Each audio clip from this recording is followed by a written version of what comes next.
আগে ভিডিও দেখি তারপরে কমেন্ট পড়ি।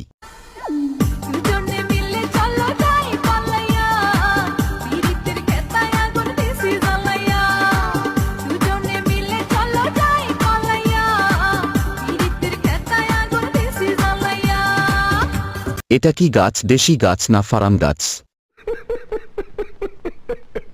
ছোট বাচ্চাদের খাবার ঢেকে রাখো, না হলে বড়রা নজর দিয়ে খেয়ে ফেলবে। একটু খাওয়াবে আমাকে জান।